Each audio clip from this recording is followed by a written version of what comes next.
श्री सुखदेव जी ने कहा, परीक्षित, इस प्रकार भगवान श्री कृष्ण ने गोपियों पर अनुग्रह किया। उसके बाद वे धर्मराज युधिष्ठिर तथा अपने अन्य संबंधियों से मिले। युधिष्ठिर ने भगवान श्री कृष्ण से कहा, हे कृष्ण, बड़े बड़े महापुरुष मन ही मन आपके चरण कमलों का रसपान करने के लिए लालायित होते रहते हैं। प्रभु, वह रस इतना अद्भुत और दिव्य है कि उसे पान करने वाला प्राणी जन्म मृत्यु के चक्कर में डालने वाले अज्ञान को नष्ट कर डालता है। जो उस रस का पान करते हैं उनका अमंगल कभी नहीं होता। आप उस रस के ज्ञान स्वरूप और अखंड आनंद के सागर हैं। आप परमहंसों की एकमात्र गति है। वेदों की रक्षा के लिए आपने मनुष्य रूप में अवतार लिया है। हम आपके चरणों में बार बार नमन करते हैं। परीक्षित, जिस समय वे भगवान श्री कृष्ण की इस प्रकार स्तुति कर रहे थे, उस समय यादव और कौरव कुल की स्त्रियां एकत्रित होकर आपस में भगवान की लीलाओं का वर्णन करने लगी। वह मैं तुम्हें सुनाता हूँ। द्रौपदी ने कहा, हे रुक्मणी जी, हे जावंती जी, हे सत्यभामे, हे पटरानियों, आप लोग हमें यह तो बताओ कि स्वयं भगवान श्री कृष्ण ने अपनी माया से किस प्रकार आपका पाणी ग्रहण किया, यानी विवाह किया। रुक्मणी जी ने कहा द्रौपदी जी से कि जरासंध आदि राजाओं ने मेरा शिशुपाल से करना चाहते थे विवाह, परंतु मेरे मन में तो कृष्ण बसे थे। सो मेरी प्रार्थना पर वे मुझे ऐसे हर लाए जैसे सिंह बकरी को और भेड़ों के झुंड में से अपना भाग छीन लाता है। मेरी तो यही इच्छा है कि जन्म जन्म मुझे इन्हीं के चरणों का आश्रय प्राप्त होता रहे। सत्यभामा ने कहा, द्रौपदी जी, मेरे पिताश्री अपने भाई प्रसेन की मृत्यु से बहुत दुखी थे। उन्होंने उनके वध का कलंक भगवान पर लगाया था। अब वे उस कलंक को दूर करने के लिए वन में गए और रक्षराज जामवंत पर विजय प्राप्त करके समंतक मणि ले आए और मेरे पिता को दे दी। मेरे पिता इस मिथ्या कलंक से भयभीत हो गए। तब उन्होंने समंतक मणि के साथ मुझे भी भगवान को सौंप दिया। जामवंती ने कहा, द्रौपदी जी, मेरे पिता ऋषभराज जामवंत को यह पता नहीं था कि भगवान श्री कृष्ण ही विष्णु के अवतार हैं। इससे पहले वे राम के रूप में अवतार ले चुके हैं। तब उस समय मेरे पिता की उनसे भेंट हो चुकी थी, इसलिए वे 27 दिन तक उनसे लड़ते रहे। परंतु जब उन्हें ज्ञान हुआ तब उन्होंने समंतक मणि के साथ मुझे भी भगवान के चरणों में समर्पित कर दिया। कालिंदिनी ने कहा, द्रौपदी जी, भगवान ने मुझे जब यमुना तट पर तपस्या करते देखा तो अर्जुन द्वारा उन्होंने मेरी तपस्या के उद्देश्य का पता चलाया। जब उन्होंने जाना कि मैं उनके लिए ही तपस्या कर रही हूँ तो उन्होंने मुझे अपनी सेवा में ले लिया। मित्रविंदा ने कहा, द्रौपदी जी, मुझे तो भगवान ने स्वयंवर में जीता था। मैं तो जन्म जन्म की उनके श्री चरणों की कृपा की प्यासी हूँ। सत्या ने कहा, द्रौपदी जी, मेरे पिता ने मेरे स्वयंवर में संकल्प कर रखा था कि जो भी तीखे सिंगों वाले 7 मत वाले बैलों को नाथ देगा उसी के साथ वे मेरा विवाह करेंगे।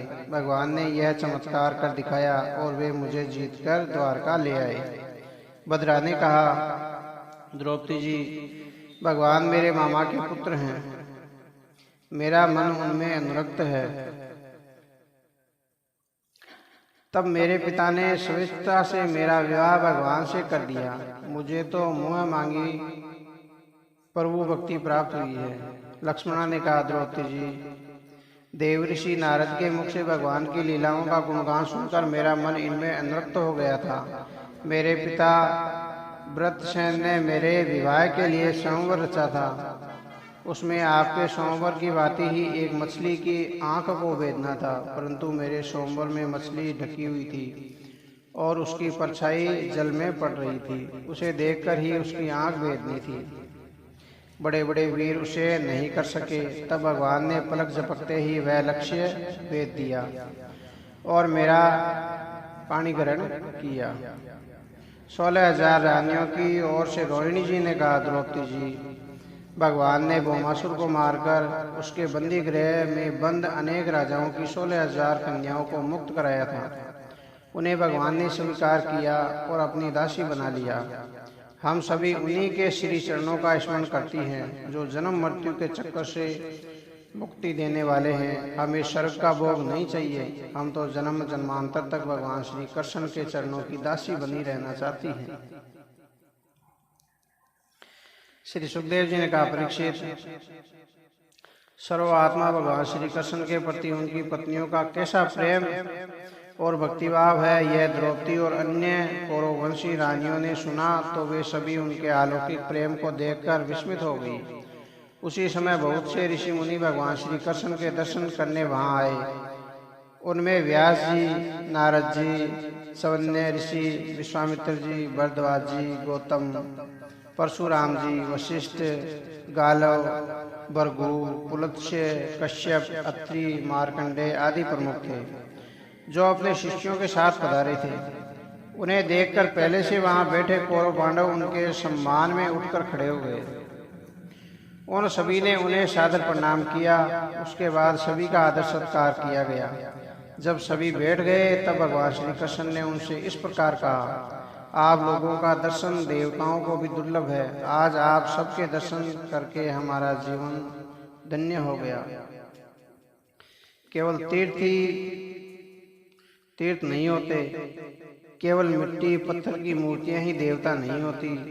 संत पुरुषों की संगति ही वास्तव में तीर्थ कहलाती है। वे ही देवता होते हैं। वे दर्शन मात्र से ही भक्तों पर कृपा कर देते हैं। यदि 2 घड़ी भी ज्ञानी पुरुषों की सेवा की जाए तो वे सारे पाप ताप मिटा देते हैं। जो मनुष्य वात, पित्त और कफ इन तीनों धातुओं से बने सब समान शरीर को ही आत्मा, अपने परिजनों को अपना और मिट्टी पत्थर से बनी मूर्तियों और पार्थिव विकारों को ही अपना इष्ट मानता है और ज्ञानी महात्माओं को नहीं। वह मनुष्य होने पर भी पशुओं में भी नीच गधे के समान है। परीक्षित, भगवान के वचन सुनकर मुनियों ने विचार करके कहा, भगवान, आपकी माया से तो बड़े बड़े तत्वज्ञानी मोहित हो जाते हैं। आप स्वयं ईश्वर होकर साधारण मनुष्य के भांति अपने स्वरूप को छिपाए हुए हैं। वास्तव में आपकी लीला बड़ी विचित्र है। जैसे भौतिक जगत में जीव के जड़ चेतन अनेक भौतिक स्वरूप दिखाई पड़ते हैं, परंतु वे सब एक ही हैं, वैसे ही आप एक हैं और चेष्टाहीन होने पर भी अनेक रूप धारण कर लेते हैं और अपने आप से ही इस जगत की रचना, पालन और संहार करते हैं। यह सब करते हुए भी आप इन कर्मों में लिप्त नहीं होते। आप तटस्थ दर्शक की भांति सब कुछ देखते हुए नाना प्रकार की लीलाएं करते रहते हैं। आप धन्य हैं प्रभु। हम जानते हैं कि आप प्रकृति से परे स्वयं परब्रह्म परमात्मा हैं। आप समय समय पर भक्तों के कष्टों को दूर करने के लिए, धर्म की रक्षा और पापियों का नाश करने के लिए इस धरती पर अवतार लेते हैं। आप अपनी लीलाओं से नैतिक अनैतिक सभी मार्गों का दिग्दर्शन इस जीव को कराते हैं। वेद आपका विशुद्ध हृदय है। तपस्या, स्वाध्याय, धारणा, ध्यान, समाधि और योग, आप अपने साकार और निकार दोनों रूपों का साक्षात कराते हैं। ब्राह्मण ही वेदों के आधारभूत और आपके स्वरूप की उपलब्धि के स्थान है। इसलिए आप ब्राह्मणों का सर्वाधिक सम्मान करते हैं और अपने भक्तों को पीछे अपने हृदय में स्थान देते हैं। अपितु उनके लिए तो आप सब कुछ छोड़कर उनके पीछे भागे चले जाते हैं। आप सब प्रकार से कल्याण मार्ग की चरम सीमा है और संत पुरुषों की एकमात्र गति है। प्रभु, आप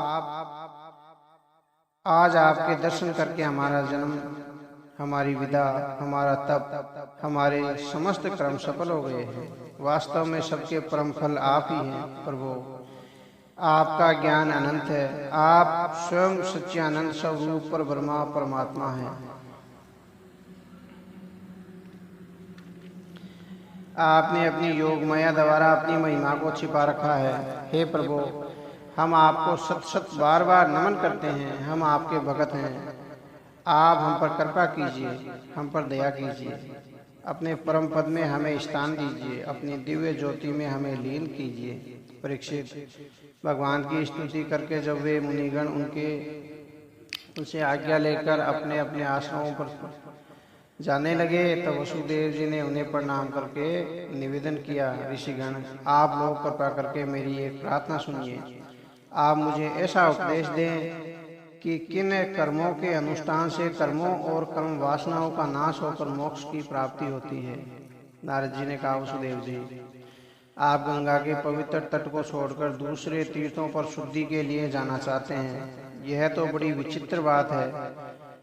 भगवान श्री कृष्ण स्वयं अद्वितीय परमात्मा है, किंतु सांसारिक मोहवश आप उन्हें अपना पुत्र मान रहे हैं। नेत्रों को बंद कर लेने से सूर्य को ढका हुआ मानना क्या उचित है? नारद जी की बात सुनकर भगवान श्री कृष्ण मुस्कुराकर रह गए।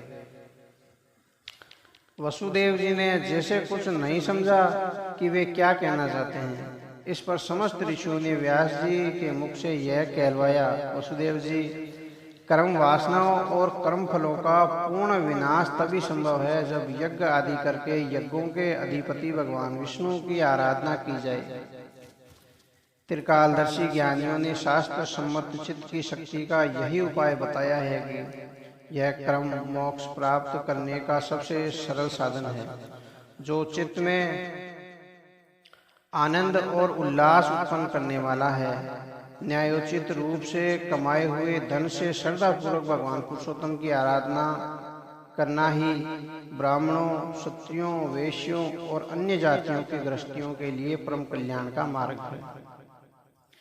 विचारवान मनुष्य को यह चाहिए कि यज्ञ, दान आदि के द्वारा धन की इच्छा को, भोग द्वारा स्त्री और संतान की इच्छा को और काल कर्म से स्वर्ग आदि भोगों की इच्छा को नष्ट कर दे।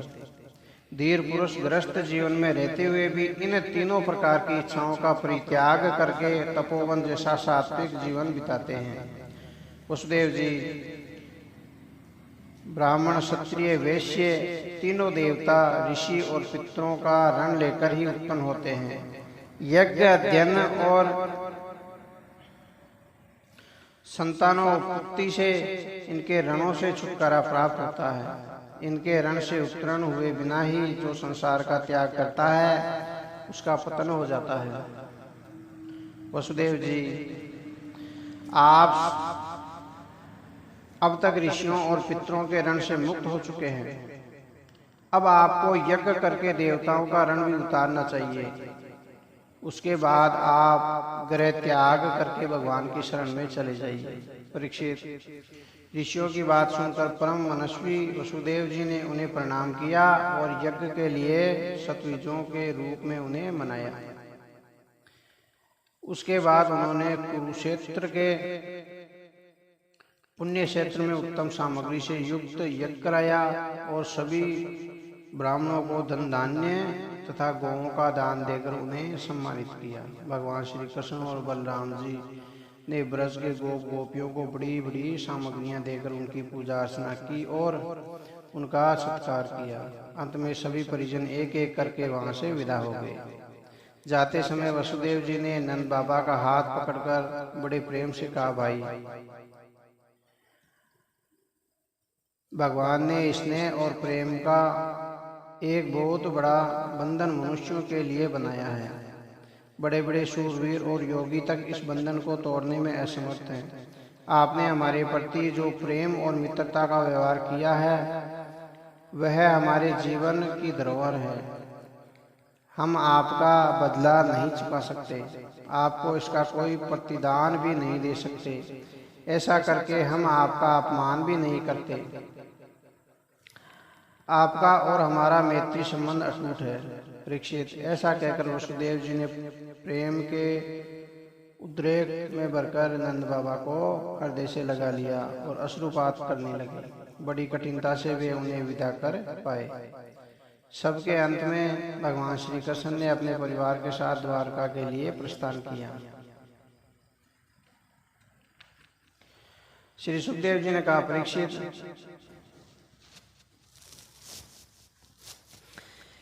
एक दिन भगवान श्री कृष्ण और बलराम जी सब प्रातः काल के समय अपने माता पिता को प्रणाम करने गए तो वसुदेव जी ने अपने पुत्रों से इस प्रकार कहा, हे सच्चिदानंद घन स्वरूप श्री कृष्ण, हे महायोगी बलराम, ऋषियों के मुख से मैंने तुम्हारी महानता के चर्चे सुने हैं, तुम्हारी अद्भुत लीलाओं का श्रवण भी मैंने किया है। मैं जान गया हूँ कि मेरे पुत्रों के रूप में लीला करने वाले तुम दोनों सनातन हो, सारे जगत के कारण हो, समस्त पुरुषों में पुरुषोत्तम हो, समस्त जड़ चेतन जीवों के आत्मा हो, जगत के आधार परमेश्वर हो। तुम ही इस प्रकृति में योग्य और भोक्ता हो, तुम ही इसका पालन करते हो और तुम ही इसका संहार कर देते हो। जो कुछ भी इस दृश्य जगत में दिखाई पड़ता है वह सब तुम ही हो प्रभु। तुम ही जीव हो और तुम ही जीवन हो, तुम अनंत शक्तियों के स्वामी हो, तुम ही जन्म हो और तुम ही महाकाल हो। प्रभु, मैं नहीं जानता कि मेरे किन पुण्य कर्मों के फल स्वरूप तुमने मेरे पुत्रों के रूप में जन्म लिया है। तुम्हारी माया के वशीभूत होकर मुझे केवल शरीर धर्म ही याद रहा है और मैं सर्वार्थवश परमार्थ के मार्ग में भटक रहा हूँ।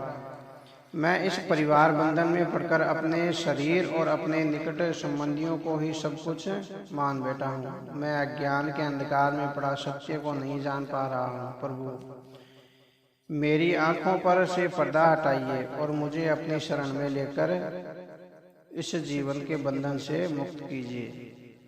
भगवान श्री कृष्ण अपने पिता वसुदेव जी की बातें सुनकर मुस्कुराने लगे। उन्होंने मधुर वचनों से कहा, पिताश्री, हम तो आपके पुत्र हैं, हमें लक्ष्य करके आपने उल्टे हमें ब्रह्मा ज्ञान का उपदेश दिया है। आपने जैसा कहा है वह चराचर सारा जगत ब्रह्मा रूप ही है। हम आपकी बात का समर्थन करते हैं पिताश्री। आत्मा तो एक ही है, उसे ही परमात्मा कहते हैं, परंतु वह जब अपने में विविध गुणों की सृष्टि कर लेती है और स्वयं को दृश्य, नित्य, अनित्य, निर्गुण, सगुण, जड़ चेतन विविध जीवों में विभक्त कर लेता है, तब वह आकाश, वायु, जल, अग्नि और पृथ्वी आदि महाभूतों में अपने आप को प्रकट कर लेता है। जब वह एक ही अनेक में प्रतीत होने लगता है, किंतु उस अनेकता में वही एक सर्वत्र विद्यमान है। इसलिए आपका यह कहना सत्य है कि जो मैं हूँ वही सब है। परीक्षित, भगवान श्री कृष्ण के वचन सुनकर वसुदेव जी ने अपनी बुद्धि को इधर उधर विविध रूपों में भटकाना छोड़ दिया और वे वाणी से मौन होकर अपने मन में संकल्पहीन हो गए। समस्त इच्छाएं उन्होंने त्याग दी, समस्त कर्म भुला दिए। उस समय वहां देवकी जी भी बैठी हुई सारी बातें सुन रही थी। बहुत पहले से वह यह सुनकर विस्मित थी कि श्री कृष्ण और बलराम ने अपने गुरु के मर्द पुत्र को यमलोक से वापस ला दिया था। इस समय वह अपने उन मर्द पुत्रों के बारे में सोच रही थी जिन्हें कंस ने बड़ी निर्दयता से पत्थर पर पटक कर मार डाला था। उनके स्मरण मात्र से उनका हृदय द्रवित हो रहा था और उनकी आंखों से अश्रु बहने लगे थे। उन्होंने श्री कृष्ण और बलराम से बड़े ही करुणा स्वर में कहा, कृष्ण, तुम योगेश्वर हो और राम हो, तुम्हारी शक्ति मन और वाणी से परे है। ऋषि मुनि तुम्हें ईश्वर अथवा आदि पुरुष नारायण के रूप में पुकारते हैं। यह भी मैं जान गई हूँ कि धर्म की स्थापना, संतों की रक्षा और दुष्टों का विनाश करने के लिए ही तुम्हारा जन्म हुआ है। मैंने सुना था कि तुमने अपने गुरु के मर्द पुत्रों को फिर से यमलोक से लाकर उन्हें गुरु दक्षिणा दी थी। क्या आज तुम मेरी अभिलाषा पूर्ण नहीं करोगे? मैं चाहती हूँ कि तुम मेरे उन पुत्रों को वापस ला दो जिन्हें कंस ने मार डाला था। मैं उन्हें आंख भरकर देखना चाहती हूँ। परीक्षित, माता की बात सुनकर भगवान श्री कृष्ण और बलराम जी ने योग माया का सहारा लेकर सूतल लोक में प्रवेश किया। वहाँ दैत्यराज बलि ने भगवान श्री कृष्ण और बलराम जी को देखकर अत्यधिक प्रसन्नता के साथ अपने परिवार सहित उनका आदर सत्कार किया। दैत्यराज बलि ने कहा, प्रभु, आप अनंत और सत्य के आनंद घन हैं। आप सकल जगत के निर्माता हैं। आप ज्ञान और भक्ति योग के जन्मदाता हैं। आप पर ब्रह्मा परमात्मा है। हम आपको नमन करते हैं और आपके दर्शन करके हमें जो सुख प्राप्त हुआ है उसके लिए हम आपका आभार प्रकट करते हैं। आज आपने यहाँ आने का जो कष्ट किया, कृपया उससे हमें अवगत कराएं ताकि हम आपके किसी काम आ सकें। भगवान श्री कृष्ण ने कहा, दैत्यराज, स्वाम्बु मनु के मनवंतर में प्रजापति मरीचि की पत्नी पूर्णा के गर्भ से 6 पुत्र उत्पन्न हुए थे। वे सभी देवता थे। ब्रह्मा जी ने उनकी किसी बात से चिढ़कर उन्हें असुर योनि में जाने का श्राप दिया था।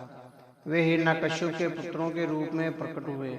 योगमाया ने उन्हें वहां से लाकर देवकी के गर्भ में रख दिया। उनके उत्पन्न होते ही कंस ने उन्हें मार डाला। दैत्यराज, माता देवकी जी अपने उन पुत्रों को देखना चाहती है। वे इस समय तुम्हारे पास हैं। उनके नाम समर, उद्गीत, वृषंग, पतंग, शूद्रवृतु और गर्णी है। हम उन्हें ले जाने आए हैं। माता देवकी से मिलकर वे श्राप मुक्त हो जाएंगे और फिर आनंद पूर्वक अपने लोक में रहेंगे। उन्हें पुण्य सदगति प्राप्त हो जाएगी। दैत्यराज बलि ने तत्काल उन्हें लाकर भगवान को सौंप दिया। विदा लेकर श्री कृष्ण और बलराम उन बालकों को लेकर द्वारका लौट आए। माता देवकी ने अपने पुत्रों को पाकर ममता से भर उठी। उनके स्तनों से दूध की धारा बहने लगी। उन्होंने अपने बालकों को अपना दूध पिलाया, जिसे पीकर वे श्राप मुक्त हो गए और एक एक करके अदृश्य हो गए। उस समय वे माया से मोहित हो रही थी, परंतु उन बालकों के अदृश्य होते ही वे सचेत हो गई। उन्हें लगा कि यह सब श्री कृष्ण की ही लीला है। परीक्षित, भगवान श्री कृष्ण लीला पुरुषोत्तम है। वे स्वयं परमात्मा है। उनके अद्भुत चरित्रों से किसी प्रकार भी पार नहीं पाया जा सकता। राजा परीक्षित ने पूछा, भगवान, मेरे दादा श्री अर्जुन ने सुभद्रा जी से किस प्रकार विवाह किया? सुना है कि उन्होंने बलराम जी की बहन सुभद्रा का श्री कृष्ण के कहने पर अपहरण किया था। श्री सुखदेव जी ने कहा, परीक्षित, तुमने ठीक ही सुना है। एक बार तुम्हारे दादा अर्जुन तीर्थ यात्रा करते हुए धरती पर घूम रहे थे। घूमते हुए प्रभास क्षेत्र में पहुंचे। वहां उन्होंने अपने मित्र भगवान श्री कृष्ण से सुना कि बलराम जी अपनी बहन सुभद्रा का विवाह दुर्योधन से करना चाहते हैं, परंतु वसुदेव जी वे इस विवाह से सहमत नहीं थे। वे चाहते थे कि अर्जुन सुभद्रा का हरण कर ले। उन्हें श्री कृष्ण ने बताया कि सुभद्रा देव दर्शन के लिए द्वारका से बाहर जाएगी। यदि वे उस समय सुभद्रा का हरण कर ले तो उन्हें उनसे प्रसन्नता होगी। श्री कृष्ण और वसुदेव जी की सहमति से वे उस दिन प्रतीक्षा करने लगे जिस दिन वे देव दर्शन के लिए जाने वाली थी। वह दिन आया और सुभद्रा अपनी सखियों और सैनिकों की सुरक्षा में रथ पर सवार होकर देव दर्शन के लिए घर से निकली। जब वह द्वारका से बाहर आई और देव दर्शन कर चुकी तो वीर अर्जुन ने उसे अपने रथ में बलपूर्वक चढ़ा लिया और सामना करने वाले सैनिकों को मार पीट कर भगा दिया। यह समाचार सुनकर बलराम जी बहुत बिगड़े, परंतु श्री कृष्ण और वसुदेव जी के समझाने बुझाने पर वे शांत हो गए। फिर उन्होंने अर्जुन और सुभद्रा को सादर द्वारका में बुलाकर उनका विधिवत विवाह संस्कार करा दिया और बहुत सा दान दहेज दिया। सुभद्रा भी अर्जुन को पति रूप में पाकर बहुत प्रसन्न हुई।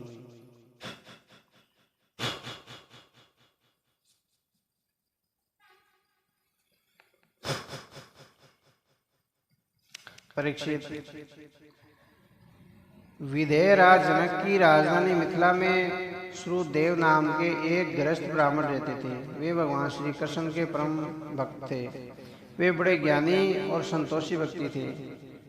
उन्हीं की भांति मिथिलापति बहुलाश्व भी भगवान के परम भक्त थे। उनमें अहंकार नाम का मात्र भी नहीं था।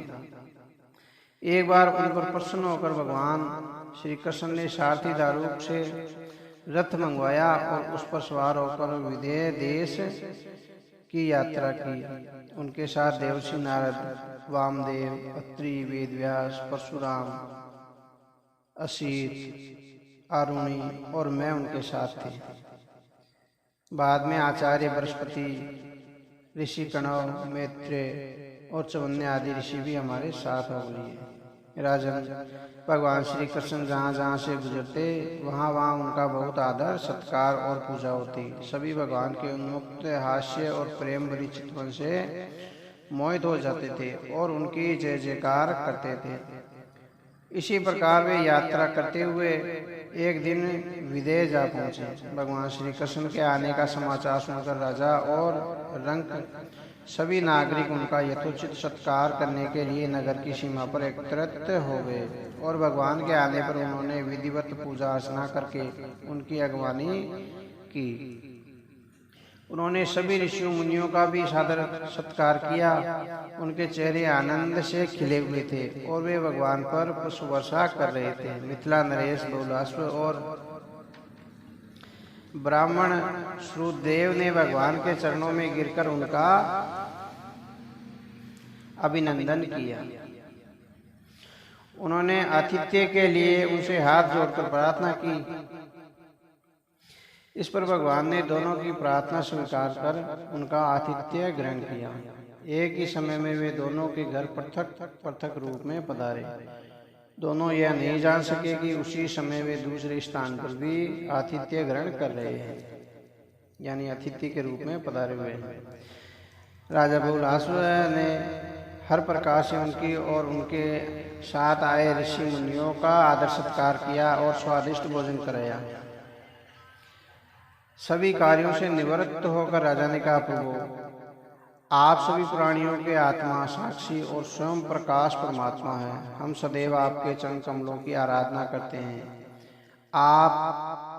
आज आपने हमें दर्शन देकर हमारी वर्षों की साध को पूरा किया है, अभिलाषा को पूरा किया है। हे प्रभु, आपने जन्म मृत्यु के चक्कर में पड़े मनुष्यों को उस चक्कर से मुक्त करने के लिए जगत में तीनों तापों को शांत करने वाला यश प्राप्त किया है। आप अनंत ऐश्वर्य और माधुर्य की निधि हैं।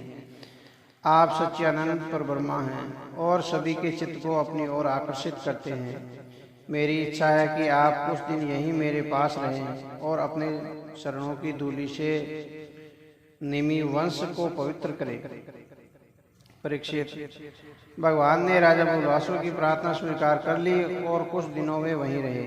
उधर दूसरी ओर ब्राह्मण श्रुतदेव भी भगवान और उनके साथ आए ऋषि मुनियों का अपने सीमित साधनों से अतिथि सत्कार कर रखा था। सभी कार्यों से निवृत्त होकर उसने भगवान से कहा, प्रभु, आप व्यक्त अव्यक्त प्रकृति और जीवों से परे पुरुषोत्तम हैं। आप सदैव से ही मेरे हृदय में विराजमान रहते हैं। आपने जगत की रचना करके सभी जीवों में अपनी दिव्य शक्ति को आत्मा के रूप में स्थिर किया है। शरीर में रहकर भी आप उनमें लिप्त नहीं हैं और एक दृष्टा की भांति जीव के सभी कर्मों पर दृष्टि रखते हैं। जो लोग सदा आपकी लीलाओं का श्रवण कीर्तन करते हैं और परस्पर उनकी चर्चा करते हैं, उनका हृदय पवित्र और शुद्ध हो जाता है। आप सदैव उनके निकट रहते हैं, किंतु जो अपने शरीर को ही आत्मा मान बैठते हैं और सांसारिक भोग में डूबे रहते हैं, उनके लिए आप महाकाल मृत्यु के समान हैं। हे प्रभु, हम आपके सेवक हैं। हमें आज्ञा दीजिए कि हम आपकी क्या सेवा करें। हम आपकी शरण में हैं। भगवान ने कहा, प्रिय श्रुतदेव, मेरे साथ आए ये महान ऋषि मुनि तुम पर सदा अनुग्रह करने के लिए ही यहाँ पधारे हैं। ये अपने चरणों की धूलि से लोगों को पवित्र करते हुए मेरे साथ विचरण कर रहे हैं। संत पुरुष अपनी उपस्थिति और सम्यक दृष्टि से सभी को पवित्र कर देते हैं। श्रुतदेव, इस जगत में ब्राह्मण जन्म से ही सभी प्राणियों में श्रेष्ठ हैं। मैं स्वयं उनका भक्त हूँ। ब्राह्मण वेदों के रक्षक हैं और मैं देवता का रक्षक हूँ। लेकिन दुर्बुद्धि इस बात को न जानकर केवल मूर्तियों की ही पूजा उपासना करते हैं और ब्राह्मणों में दोष निकालते रहते हैं। वे मेरे जगत गुरु स्वरूप ब्राह्मण का तिरस्कार करके मेरा ही अपमान करते हैं। श्रुतदेव, तुम इन ब्रह्म ऋषियों को मेरा ही रूप समझकर पूरी श्रद्धा से इनकी पूजा करो। ऐसा करके तुम मेरी ही पूजा करोगे। परीक्षित, भगवान श्री कृष्ण का यह उपदेश पाकर श्रुतदेव ने उन सभी ऋषियों की पुण्य आराधना की तथा उनकी कृपा से भगवान में लीन हो गए। जैसे भक्त भगवान की भक्ति करते हैं वैसे ही भगवान भी भक्तों की भक्ति करते हैं। इस प्रकार भगवान अपने दोनों भक्तों को प्रसन्न करके द्वारका लौट आए। राजा परीक्षित ने पूछा, मुनिवर,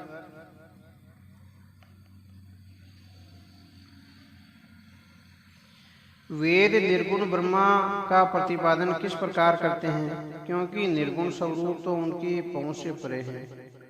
श्री सुखदेव जी ने कहा, परीक्षित, भगवान तो सर्वशक्तिमान और गुणों के निदान हैं। वेद वैसे तो स्पष्ट रूप से सगुण का ही निरूपण करते हैं, परंतु उनका तात्पर्य निर्गुण से ही होता है। भगवान ने जीवों के लिए बुद्धि, इंद्रिय, मन और प्राणों की सृष्टि की है।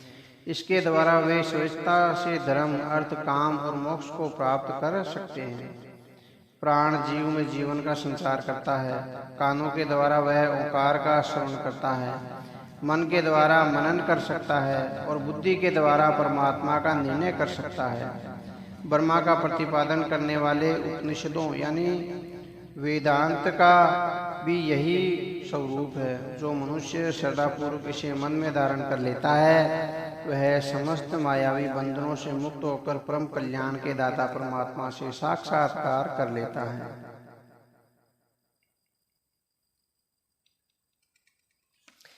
एक बार वेदों के तात्पर्य और ब्रह्मा स्वरूप के विषय में देवर्षि नारद और बद्रिकाश्रम में तपस्यारत भगवान नारायण के मध्य वार्तालाप हुआ था, उसे मैं तुम्हें सुनाता हूँ। राजन, एक बार देवर्षि नारद ने भगवान नारायण से मनुष्यों के कल्याण अर्थ यही प्रश्न पूछा था। तब भगवान ने उनसे कहा, नारद जी, एक बार ब्रह्मा जी के मानस पुत्रों के मध्य इस विषय पर चर्चा हुई कि यह ब्रह्मा क्या है।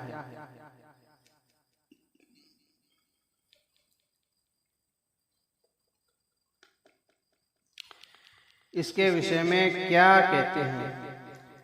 तब ब्रह्मा के विषय में बड़ी सुंदर व्याख्या की गई थी। वहां उपस्थित सनक, संदन, सनातन और संत कुमार ये चारों भाई शास्त्रीय ज्ञान, तपस्या और शील स्वभाव में समान भाव रखने वाले थे। उन लोगों की दृष्टि में शत्रु, मित्र और उदासीन एक समान है। उस समय संदन को वक्ता थे यानी सुनाने वाले थे संदन जी, और शेष भाई श्रोता थे, सुनने वाले थे। संदन जी ने कहा, सृष्टि में प्रलय के उपरांत भगवान समस्त जगत को अपने में लीन करके विश्राम हेतु सो जाते हैं। तब वेद उन्हें इस प्रकार जगाते हैं, हे अजीत, आप ही सर्वलोकों तथा जीवों में सर्वश्रेष्ठ हैं। आपकी जय हो। आप स्वभाव से ही समस्त ऐश्वर्यों और ज्ञान में परिपूर्ण हैं। ये सारा चराचर जगत आप में ही समाया हुआ है, परंतु माया के कारण इसे कोई जान नहीं पाता। अतः प्रभु, इस माया के पर्दे को हटाकर आप हमें दर्शन दें। इस जगत में ऋषि मुनियों के द्वारा आपने जितनी भी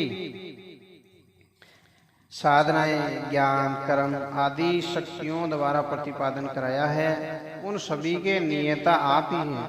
आपकी इच्छा के बिना एक पत्ता भी नहीं हिल सकता। फिर यह माया किस प्रकार मिट सकती है? यद्यपि हम आपके स्वरूप के विषय में कुछ भी नहीं जानते, परंतु जब कभी आप माया के द्वारा जगत की सृष्टि करके अपने सगुण स्वरूप का साक्षात्कार हमें कराते हैं और विविध लीलाएं करते हैं, तब आपका सच्चिदानंद स्वरूप का विग्रह प्रकट हो जाता है। परंतु आपके वास्तविक स्वरूप को हम फिर भी नहीं जान पाते। अतः प्रभु, आपने इस मायावी स्वरूप को नष्ट करके हमें अपने वास्तविक स्वरूप से परिचित कराए। ऋषियों ने आपकी प्राप्ति के लिए अनेक मार्ग बताए हैं। उनमें जो मोटी बुद्धि वाले हैं वे मणिपूरक चक्कर में अग्नि रूप से आपकी उपासना करते हैं। प्रभु, हृदय से ही आपसे साक्षात्कार करने का श्रेष्ठ मार्ग सुषुप्ना नाड़ी से होकर जाता है, जो सीधे ब्रह्मानंद तक पहुंचता है। जो पुरुष इस ज्योतिर्मय मार्ग को पकड़ लेता है वह जन्म मरण के पास में कभी नहीं बनता। प्रभु, हम श्रुतियों यानी वेद ने सारे मंत्र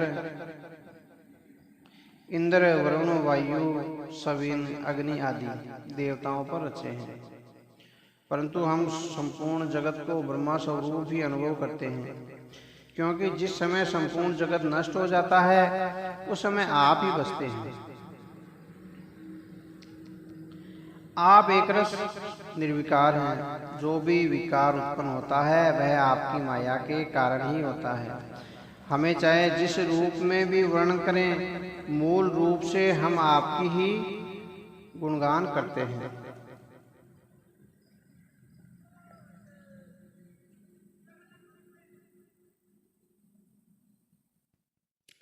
ब्रह्मा, अग्नि, सवित सूर्य, इंद्र, वरुण, मरुत, मरुदेन, वायु आदि देवगण और यह संपूर्ण जगत आपका ही स्वरूप है।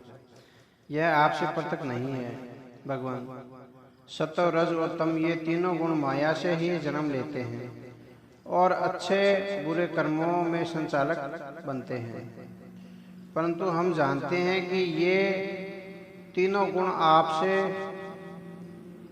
आपने ही माया के द्वारा रचे हैं।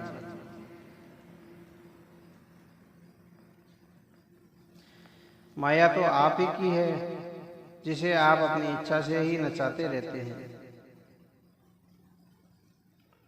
विचारशील व्यक्ति आपकी लीलाओं का शरण और गान करके अपने समस्त पापों और कष्टों से छुटकारा पा लेते हैं। आपकी लीला मायाजन्य कष्टों से मुक्ति दिलाने वाली है।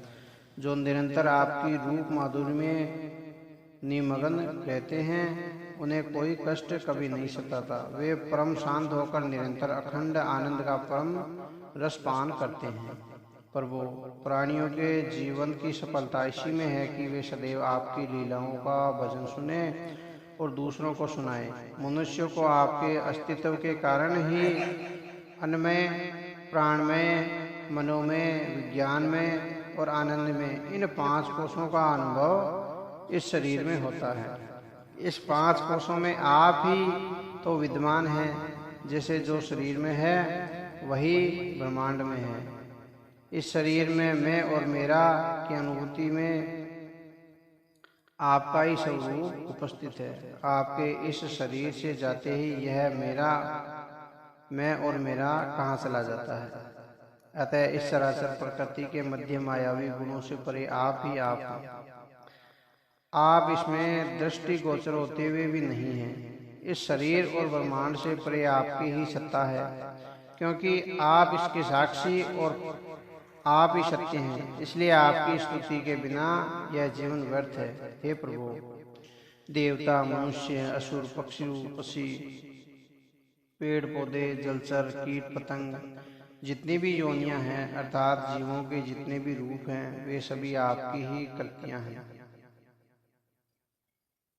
उन सभी जीवों में आत्म तत्व के रूप में आप ही विराजमान हैं। विभिन्न आकृतियों का रूप धारण करके वही आप उत्तम, सुंदर और अद्भुत दिखाई पड़ते हैं। तो कहीं अधम, अहंकारी, कुरूप और निकृष्ट दिखाई पड़ते हैं। इसलिए संत पुरुष लौकिक पारलौकिक कर्मों के बंधन में न फंसकर आत्मा और अनात्मा की पहचान कर लेते हैं और असत्य में ब्रह्मजाल से अलग हट जाते हैं। जब आप सत्य और परमात्मा के आनंद घन स्वरूप के अमृत रस का पान करते हैं तथा दूसरों को भी कराते हैं, हे प्रभु, यह जीव जिन शरीरों में रहता है वे उसके कर्मों के द्वारा ही निर्मित होते हैं। तत्वज्ञानी पुरुषों का कहना है कि आप समस्त शक्तियों को धारण करते हैं और वह जीव आपका ही स्वरूप है। स्वरूप होने के कारण वह आपका ही अंश है। ज्ञानी लोग जीव के वास्तविक स्वरूप पर विचार करके आपके चरण कमलों की कल्पना करते हैं और उनकी उपासना करते हैं, क्योंकि आपके चरणों में समर्पण ही जीव के लिए मोक्ष का स्थान है। भगवान, इस जीव के लिए आपके परम तत्व का ज्ञान प्राप्त करना सहज नहीं है। उसका ज्ञान कराने के लिए आप विविध अवतार लेते हैं और उनके द्वारा ऐसी ऐसी लीलाएं करते हैं कि यह बुद्धि धारण करने वाला जीव आपकी परम सत्ता को अनुभव करता रहता है और आपके अमृतमय महासरोवर में अपनी प्यास बुझाता रहता है। उसकी सारी थकान दूर हो जाती है और वह परमानंद में मगन हो जाता है। कुछ लोग तो आपकी रसमय लीलाओं के श्रवण के अतिरिक्त किसी अन्य सुख अथवा स्वर्ग की कामना ही नहीं करते। उसके लिए तो वे अपनी घर गृहस्थी तक का परित्याग कर देते हैं। प्रभु, आप जगत के स्वामी हैं और मेरी आत्मा है। इस जीवन में मेरा मन आप में रम जाए, ऐसा मेरा सौभाग्य कब होगा? कब मुझे ऐसे मनुष्य का जन्म प्राप्त होगा? हे प्रभु, आप जीव के सच्चे हितैषी, प्रीतम और आत्मा ही हैं और सदैव जीव के कल्याण के लिए तत्पर रहते हैं। फिर भी मनुष्य जीवन पाने के उपरांत भी जो आपकी उपासना नहीं करते, वे अपनी आत्मा का ही हनन करते हैं और स्वयं परमात्मा के द्वारा दिए इस शरीर को अधोगति में डालकर कष्ट पहुंचाते हैं। आप समदर्शी हैं। आप संत, योगी, जितेंद्रिय सभी लोगों को अपने कृपा का पात्र बनाते हैं। साथ ही उन अधम पापियों का भी आप कल्याण करते हैं जो एक पल के लिए भी कभी श्रद्धा से आपको स्मरण करते हैं। प्रभु, आप अनादि और अनंत हैं। जन्म और मृत्यु से सीमित जीव आपको कैसे जान सकता है? स्वयं ब्रह्मा और अन्य देवगण आपसे ही उत्पन्न हुए हैं। जिस समय आप सबको समेट कर सो जाते हैं, उस समय ऐसा कोई साधन शेष नहीं रह जाता जिसके द्वारा आपको जगाया जा सके। आप अपनी इच्छा से ही जागते हैं और पुण्य सृष्टि का प्रारंभ करते हैं। इस प्रकार अनंत काल से आप यह खेल करते चले आ रहे हैं और आगे भी करते रहेंगे। यह क्रम जब तक चलता रहेगा कोई नहीं जानता। जो जिस कालखंड में है उसी में आपकी अद्भुत लीलाओं का अनुभव करता है और आपके श्री चरणों में पहुंचने का प्रयास करता है। अतः प्रभु, आपके भक्त सदा आपकी कृपा के आकांक्षी रहते हैं। आप अज्ञान में पड़े इस जीव को अपने ज्ञान स्वरूप से परिचित कराएं और इसे अपने चरण कमलों की सेवा का अवसर प्रदान करें। प्रभु, कुछ ज्ञानियों का ऐसा कहना है कि यह त्रिगुणात्मक जगत मन की कल्पना मात्र है। केवल यही नहीं, परमात्मा और जगत से पृथक प्रतीत होने वाला यह पुरुष भी कल्पना मात्र ही है। इस प्रकार वास्तव में यह सब असत्य होने पर भी आपकी सत्ता के कारण सत्य प्रतीत हो रहा है। इसलिए भोक्ता और भोग्य दोनों के संबंध को सिद्ध करने वाली इंद्रियों और इस जगत को आत्मज्ञानी पुरुष इसे आत्म स्वरूप ही मानते हैं। इसका भाव यही है कि यह जगत जो अपने स्वरूप, नाम और आकृति में सत्य है, असत्य है, इसे आपकी सत्यता से ही सत्य जाना जा सकता है। इसलिए इस सारे असत्य प्रपंच में जो सत्य सदैव प्रकाशमान रहता है, हम उसी की आराधना करते हैं। आपके सत्य स्वरूप को जानने वालों को मृत्यु का भय कभी नहीं सताता। परंतु जो लोग आपके इस सत्य से विमुख हैं, वे चाहे जितने भी बड़े विद्वान क्यों न हो, उन्हें कर्मों का प्रतिपादन करने वाली श्रुतियों यानी वेदों से आप पशुओं के समान बांध लेते हैं। इसके विपरीत जो आपसे प्रेम करते हैं, समस्त जीवों से प्रेम करते हैं, वही से संभाव रखते हैं। वे न केवल अपने आप को ही बल्कि दूसरों को भी पवित्र कर देते हैं। संसार के बंधनों से उन्हें छुड़ाकर परमात्मा की ओर ले जाने वाले प्रेम मार्ग का पथिक बना देते हैं। मन, बुद्धि और इंद्रियों की चंचलवृत्ति के कारण मनुष्य प्राय परमात्मा का चिंतन नहीं कर पाता, परंतु परमात्मा की शक्ति सभी ब्रह्मा और अंतःकरण के कारणों में सदा बनी रहती है। परमात्मा स्वतः स्वयं सिद्ध, ज्ञानवान और स्वयं प्रकाश है। इंद्रियों की उसे आवश्यकता नहीं होती, परंतु जब मनुष्य की इंद्रियां और मन किसी अच्छे बुरे कर्म को करने के लिए प्रवृत्त होता है, तब वह परमात्मा तत्काल अपनी उपस्थिति प्रकट करके मनुष्य को अच्छे और बुरे कर्मों पर चलने से पहले ही चेतावनी देता है कि इसका परिणाम अच्छा नहीं होगा।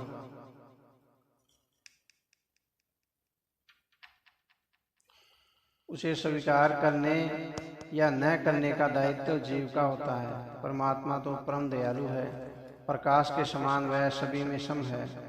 उसका न कोई अपना है न कोई पराया। उसके स्वरूप को न जानने के कारण ही मन और वाणी की गति उसमें नहीं हो पाती। फिर भी उसकी सत्य सत्ता का बोध उसी प्रकार होता है जैसे वायु न दिखाई देने पर भी अपने होने का अनुभव कराती है। प्रभु, आप एक रस नित्य हैं, जीव आपके द्वारा शासित हैं और आप उसके शासक हैं। समस्त जीवों की एकता और विभिन्नता आपके द्वारा ही उत्पन्न होती है। आप उनके कारण रूप होते हुए भी उनके निमायक है। जैसे एक पिता अपनी संतान को जन्म देकर उनका कारण होते हुए भी उनके समर्थ होने तक ही नहीं, जीवन भर उनके सुख दुख की चिंता करता रहता है, उसी प्रकार ही प्रभु, आप भी अपने द्वारा निर्मित जीवों की सदैव चिंता करते रहते हैं। जो आपको प्रेम करते हैं उन्हें आप अधिक प्रेम करते हैं, जो आपको प्रेम नहीं करते उनके प्रति भी आप सतत चिंतन करते हैं। आपका स्वरूप सभी मतों से भिन्न भिन्न जाना जाता है। उससे ऐसा प्रतीत होता है कि आपको कोई नहीं जानता।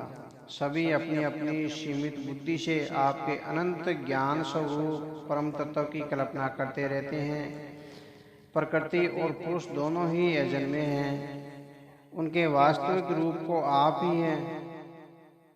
आपको भूलकर इन दोनों को सत्य समझना बड़ी भारी भूल है। प्रकृति में पुरुष और पुरुष में प्रकृति की कल्पना कर लेने से ही जीवों के विविध नाम और गुण निश्चित कर लिए जाते हैं, परंतु अंत में जैसे नदियां समुद्र में समा जाती है, उसी प्रकार सभी जड़ चेतन जीव आप में समा जाते हैं।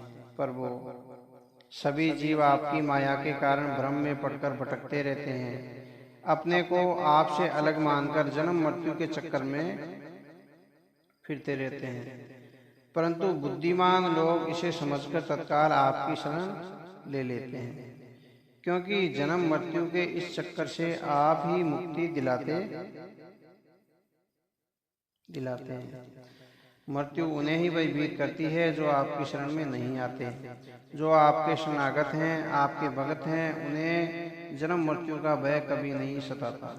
आप अखंड आनंद स्वरूप और शरणागतों के आत्मा हैं। आपके रहते फिर किसी पारिवारिक स्वजन की आवश्यकता नहीं होती, किंतु जो आपको भूलकर संसार के भोगों में रमे रहते हैं, उन्हें संसार की कोई वस्तु सुखी नहीं कर सकती। वे सभी भौतिक वस्तुएं जिनसे मनुष्य स्थायी सुख की कामना करता है, नाशवान है। ऐसी नाशवान चीजों से स्थायी सुख भला कैसे प्राप्त हो सकता है? जो लोग ऐश्वर्य, धन धान्य, ज्ञान विज्ञान, जाति, तपस्या आदि के अहंकार से शून्य हैं, ऐसे संत पुरुष धरती पर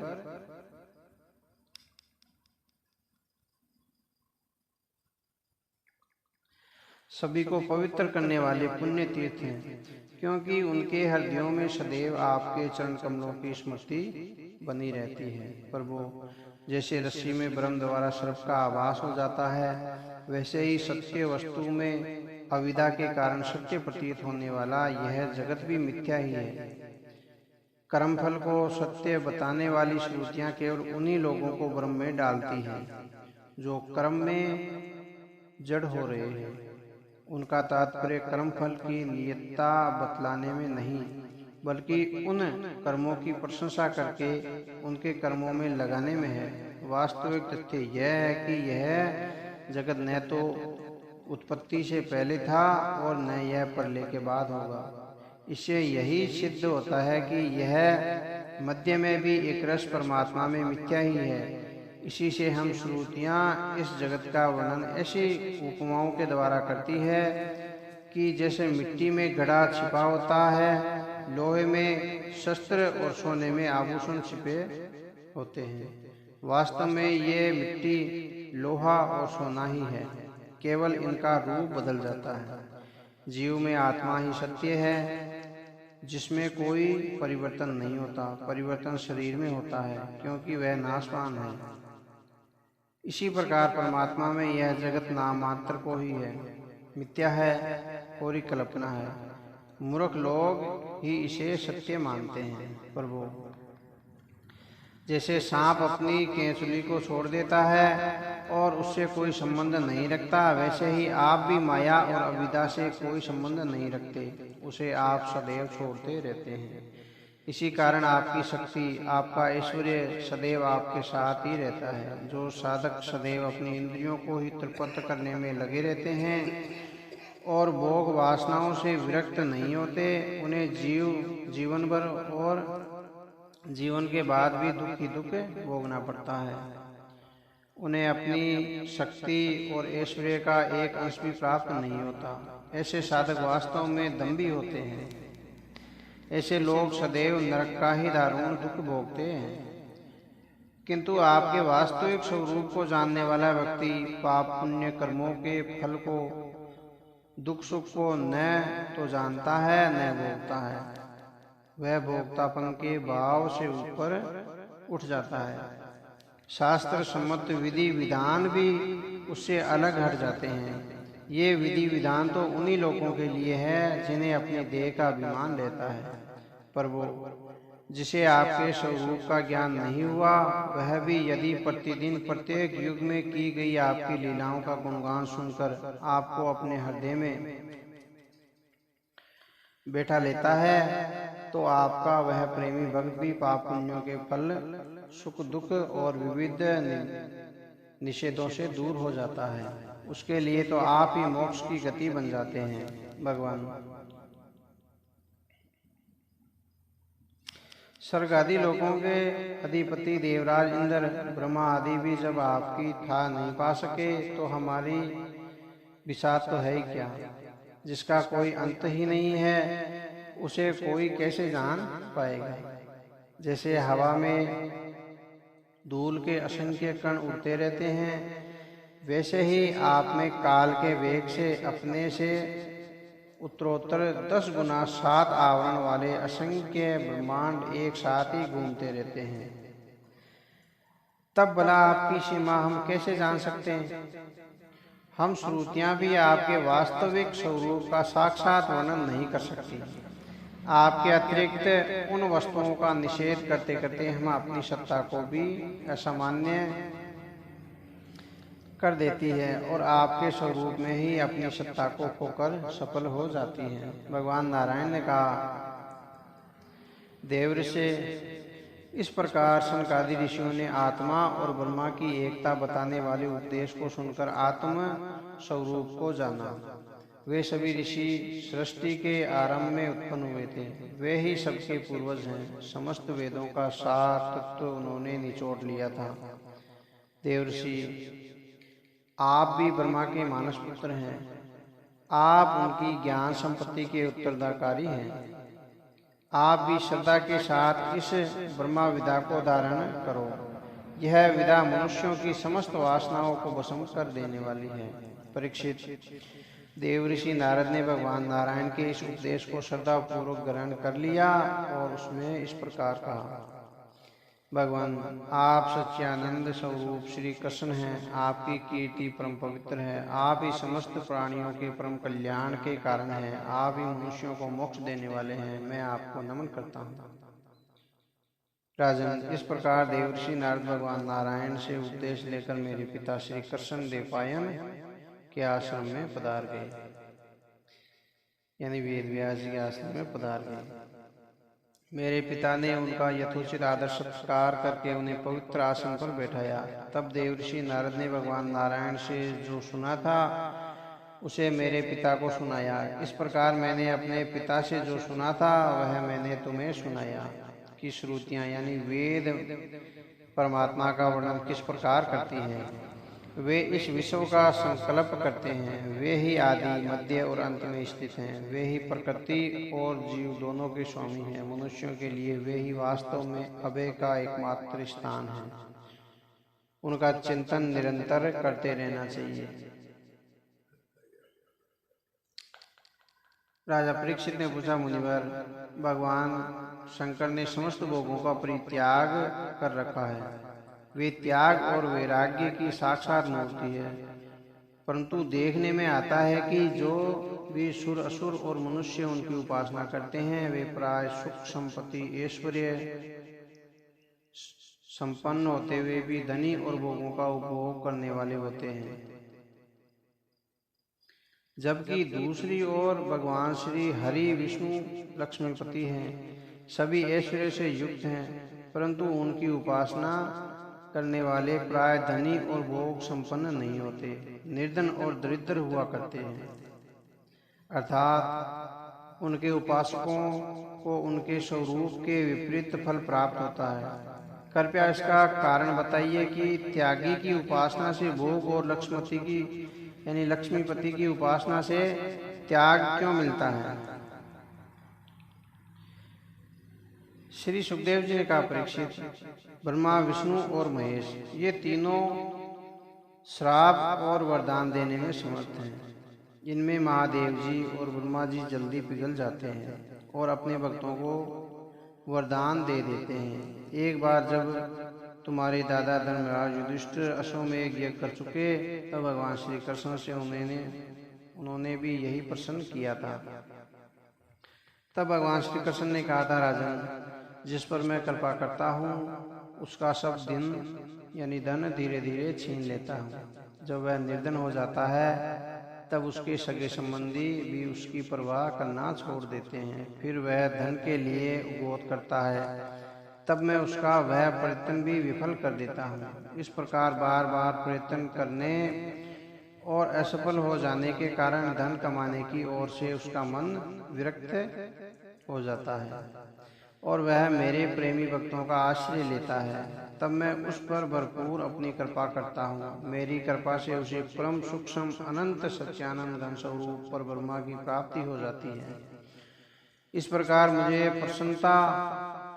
प्रसन्न करना अति कठिन है। तभी साधारण लोग मेरे दूसरे रूप अन्याय देवताओं की उपासना करते हैं। उनमें भगवान आशुतोष तो बड़े भोले हैं। वे जरा सी स्तुति से ही पिघल जाते हैं और भक्तों को अतुल्य संपत्ति और साम्राज्य तक दे डालते हैं। उसे पाकर परिणाम स्वरूप वे उच्च खल प्रमादी और उन्मत्त हो जाते हैं। वे अपने वर देने वाले को ही भूल जाते हैं और उत्पात मचाने लगते हैं। तब मुझे ही उन्हें ठीक करना पड़ता है। परीक्षित, भगवान श्री कृष्ण की इस बात से समर्थन में महात्मा लोग एक प्राचीन कथा सुनाया करते हैं। एक बार वरकासुर ने, जो शकुनी का पुत्र था, नारद जी से पूछा,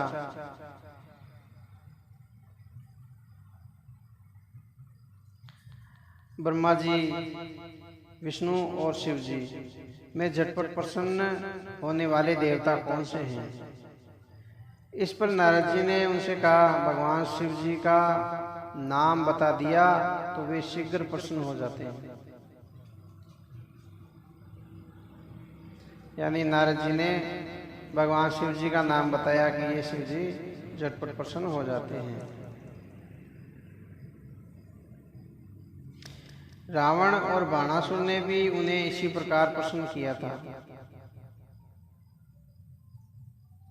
नारद जी का उपदेश सुनकर वरकासुर केदार क्षेत्र में गया और वहां उसने अग्नि जलाकर उसे ही भगवान शिव का मुख मानकर उसमें अपने शरीर का मांस काट काट कर चढ़ाना प्रारंभ कर दिया। इस प्रकार 6 दिन तक हवन करने पर भी जब भगवान शंकर ने दर्शन उसे नहीं दिए तो उसने 7वें दिन अपना सिर काटकर अग्नि में चढ़ाने का संकल्प किया और तलवार उठा ली।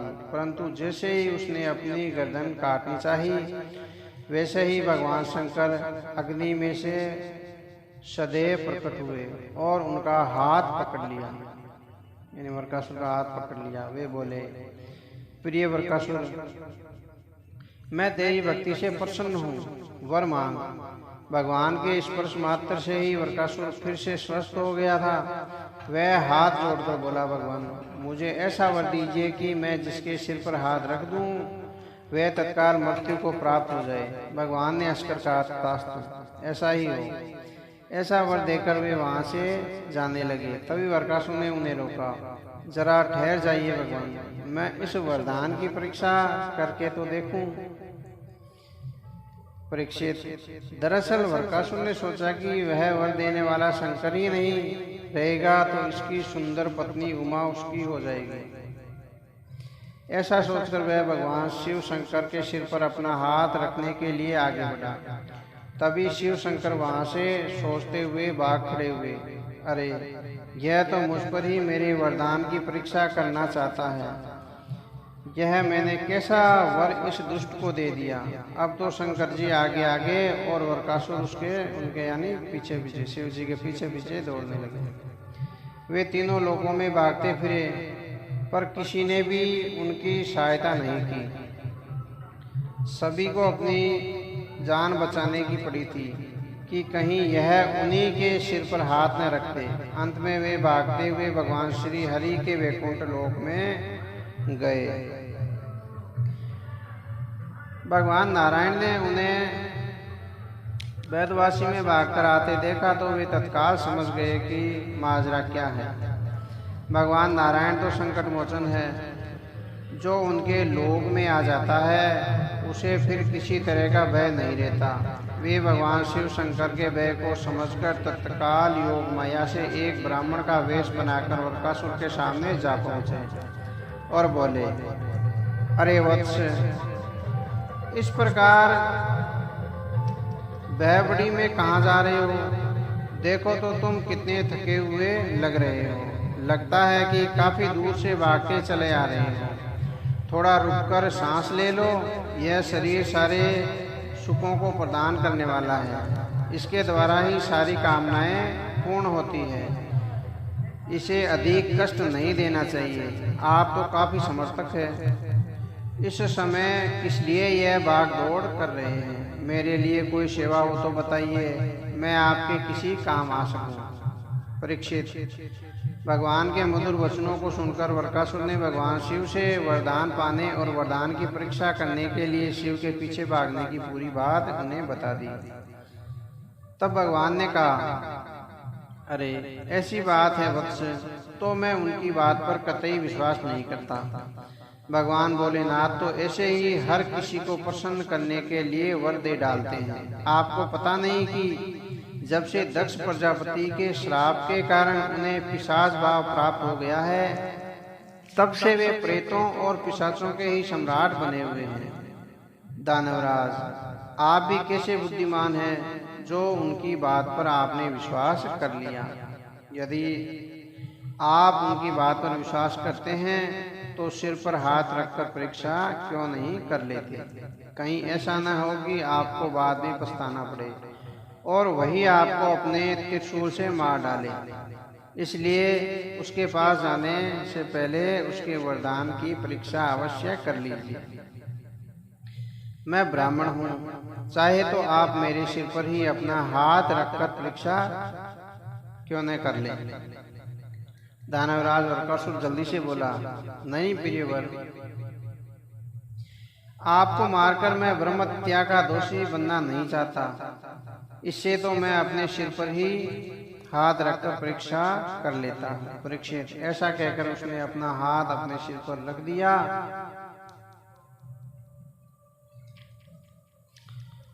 और विवेक बुद्धि को भगवान की मीठी मीठी बातों ने हर लिया था। सिर पर हाथ रखते ही उसका सिर फट गया और वह धरती पर गिरकर मर गया। पापी वरकासुर के मरते ही देवता लोग भगवान की जय जयकार करने लगे और फूल बरसाने लगे। भगवान शंकर भी भयमुक्त होकर लौट आए और बोले, हे देवादिदेव, आप सद्गुरु विश्वेश्वर हैं। आपका अपराध करके कौन सकुशल रह सकता है? आप समस्त जीवों के रक्षक हैं।